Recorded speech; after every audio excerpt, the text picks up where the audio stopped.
Jennifer, Jenny, viens ici. Appelle-moi ta cousine là. Tu dis quoi?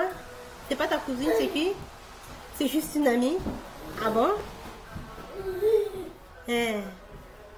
Donc, comme ça m'amène mon amie, toi aussi tu l'appelles une amie, donc sans affection comme ça. Lorsque vous marchez sur la route, on vous demande vous êtes qui, est-ce que vous êtes famille, qu'est-ce que tu réponds? Que vous n'êtes pas des familles, de la même famille. Ah bon? Mais si elle n'est pas ta cousine, alors qui peut être ta cousine? Attention! Il va le coup, il va s'y coller là. N'appelle pas les enfants de mes frères et sœurs et les cousines. Appelle les sœurs. Ce sont tes sœurs et tes frères, ok? Et attends, laisse-moi te dire une chose. Hein. Les gens que tu les traites, tu vois comme si ils ne sont pas directement vous et vous n'avez pas de lien direct.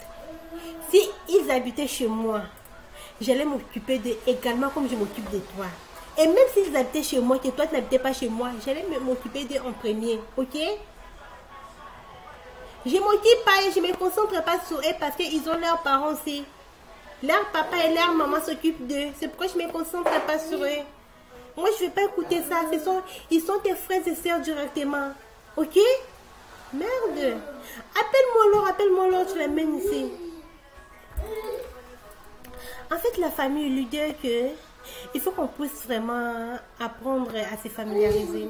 Il faut qu'on puisse vraiment apprendre à se mettre ensemble pour lutter contre le développement, pour lutter contre les catastrophes qui surviennent en Afrique, c'est-à-dire les guerres, pour lutter contre des guerres tribalisme en Afrique.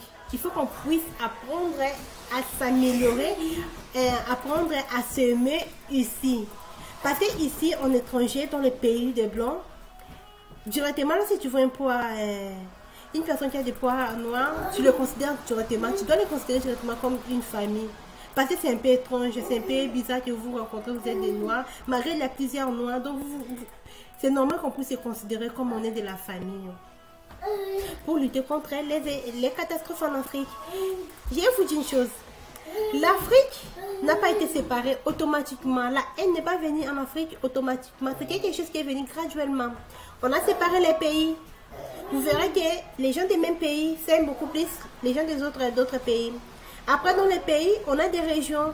Les régions, chez les autres, on dit préfecture. On appelle chez les autres États comme province.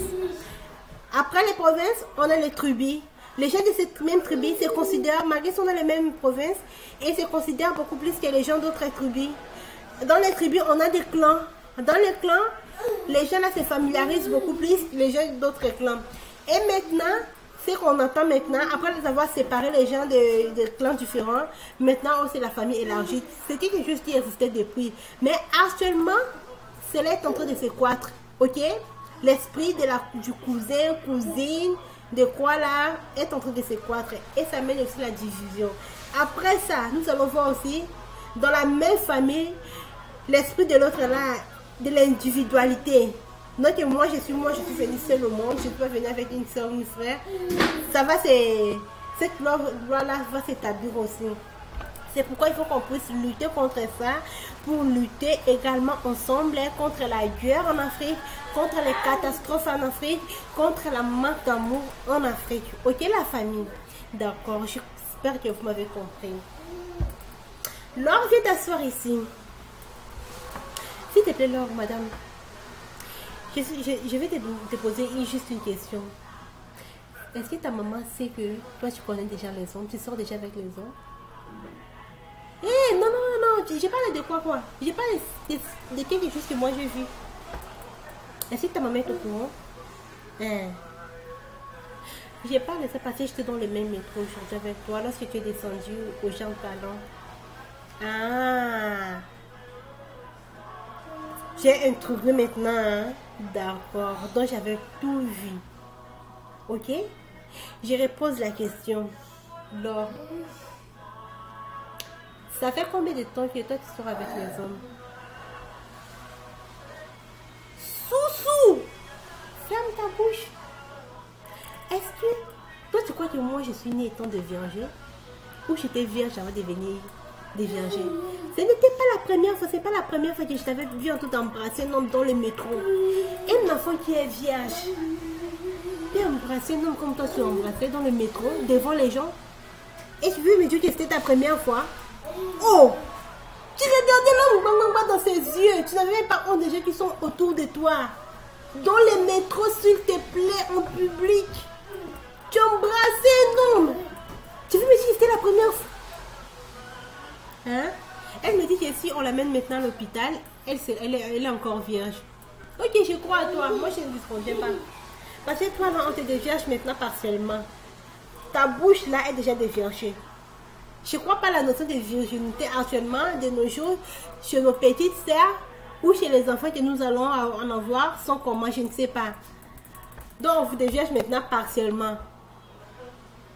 Mais une conseil, fais l'effort de garder les Pays-Bas. Ok? Fais l'effort de les garder. Là, on va attendre maintenant les mains parce que ta bouche là, est déjà partie, ta bouche est déjà gâtée. Je ne sais pas si d'autres parties de ton corps, je suis sûre que d'autres parties sont déjà gâtées. Mais comme tu le dis que les Pays-Bas est encore ensemble, garde ça. Ok? Parce que vous, c'est vous comme ça. Donc, on va attendre comment les malchanceux qui va venir directement. Lorsqu'il vient, il touche là-bas, on dit non, c'est toi qui es le premier. Alors qu'il est seulement le premier dans ses parties. Et maintenant, au mariage, tu vas commencer à lui faire des chantages. Peu de choses. C'est toi qui m'as déviergé. Peu de choses.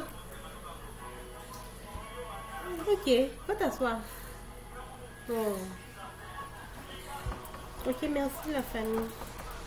Bonne journée.